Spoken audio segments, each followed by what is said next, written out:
नमस्ते दोस्तों, मेरा नाम सावित्री है। उम्र 21 साल।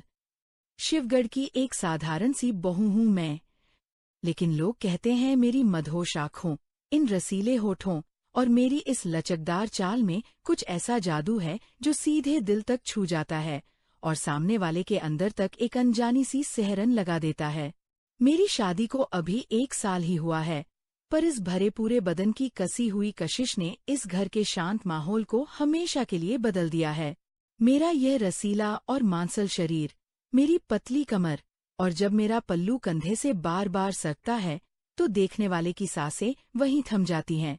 शिवगढ़ का मौसम यूं तो हमेशा शांत रहता था, पर जनवरी की एक ऐसी बर्फीली और घने कोहरे वाली रात आई जिसने हमारे इस बड़े से पुश्तैनी मकान के भीतर सस्पेंस और एक अनजानी तड़प का ऐसा खेल शुरू किया जिसकी कल्पना किसी ने नहीं की थी। आज मैं आपको अपनी जिंदगी की वही सबसे गहरी, अनकही और रोंगटे खड़े कर देने वाली दास्तान सुनाने जा रही हूं, जिसे सुनकर आप भी अपनी सांसें थामने पर मजबूर हो जाएंगे। मेरा बदन किसी ढली हुई मूरत जैसा है जिसे इस चढ़ती जवानी ने बड़ी फुर्सत से तराशा हो।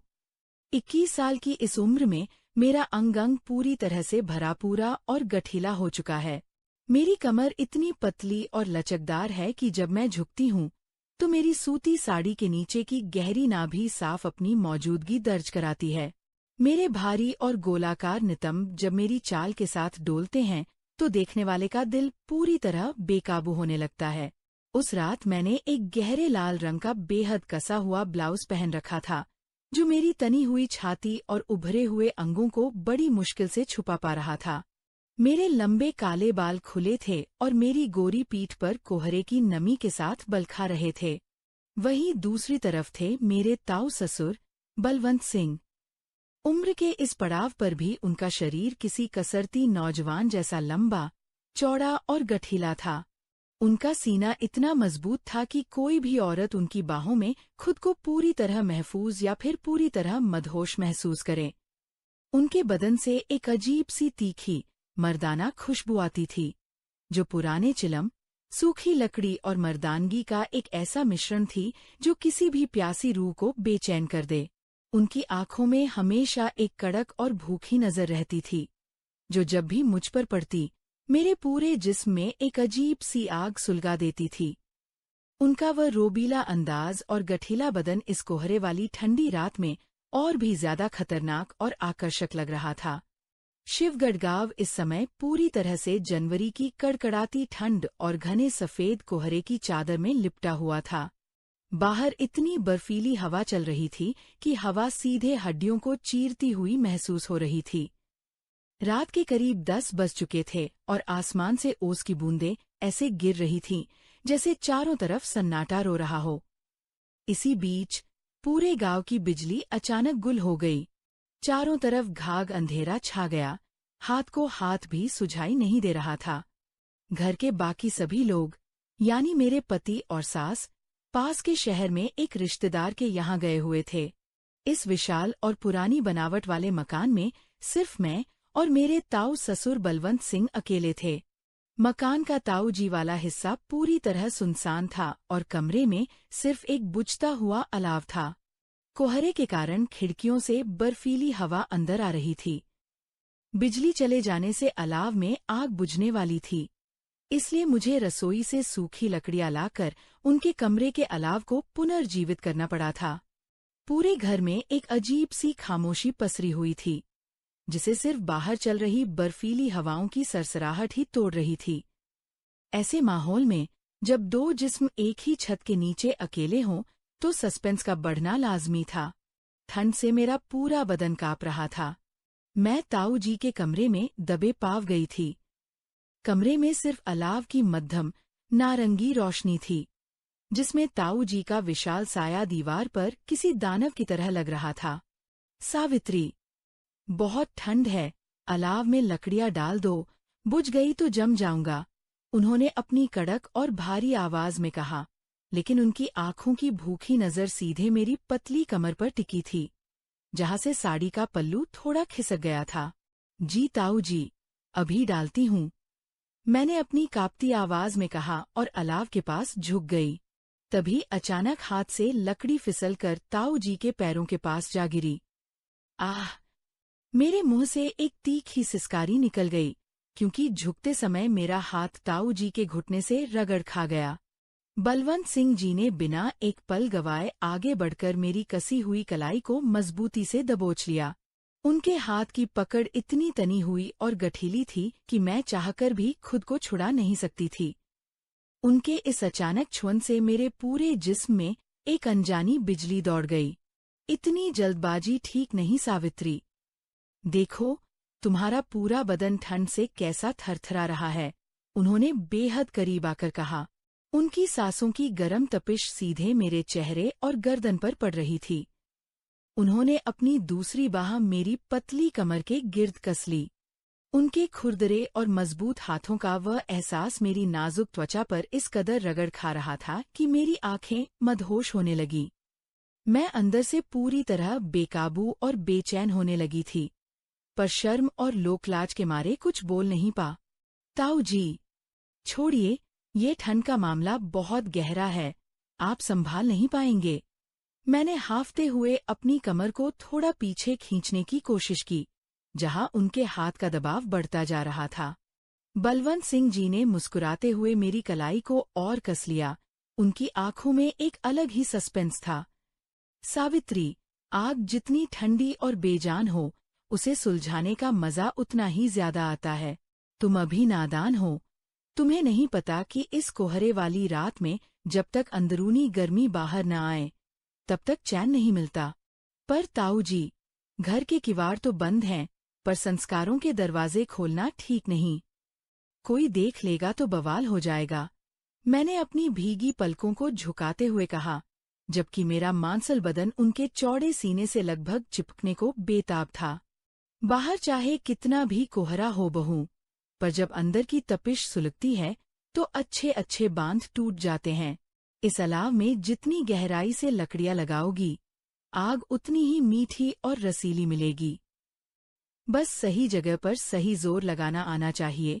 उन्होंने मेरी कलाई को थोड़ा और मरोड़ते हुए कहा, जिससे मेरा भरा पूरा सीना उनके ठीक सामने आकर तन गया। कमरे की वह मध्यम रोशनी अब हम दोनों की बढ़ती बेचैनी की गवाह बन रही थी।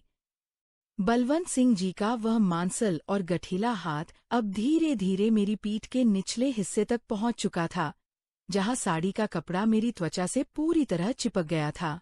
ठंड के इस मौसम में भी मेरे माथे पर पसीने की छोटी छोटी बूंदें चमकने लगी थीं।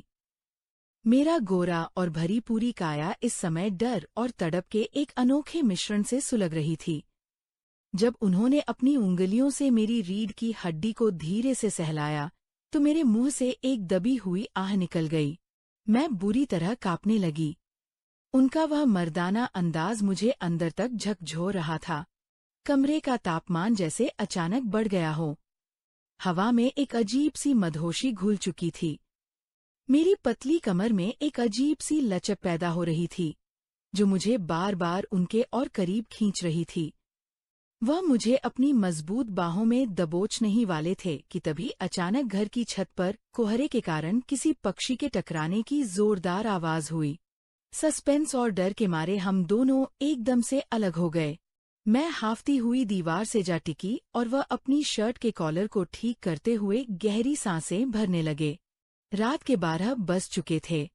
पूरे घर में अब सिर्फ सन्नाटा और कोहरे की डरावनी फुसफुसाहट थी। मैं अपने कमरे में लेटी हुई थी, पर आंखों में नींद का नामो निशान नहीं था। बदन में वही अजीब सी तपिश और बेचैनी बरकरार थी। तभी अचानक मेरे कमरे का दरवाजा, जो कि हल्का सा खुला था, धीरे से अंदर की ओर बढ़ा। अंधेरे में एक लंबा, चौड़ा साया कमरे के भीतर दाखिल हुआ। वह बलवंत सिंह जी थे। उन्होंने अंदर आते ही कमरे के किवाड़ को अंदर से बंद कर दिया और कुंडी चढ़ा दी। सस्पेंस अपने चरम पर था। कमरे में केवल खिड़की से आ रही कोहरे की सफेद, धुंधली रोशनी थी। वह धीरे धीरे मेरे बिस्तर की तरफ बढ़े। मेरा दिल इतनी जोर से धड़क रहा था जैसे छाती को चीरकर बाहर आ जाएगा। सावित्री, इस कोहरे की रात का रहस्य बहुत गहरा है।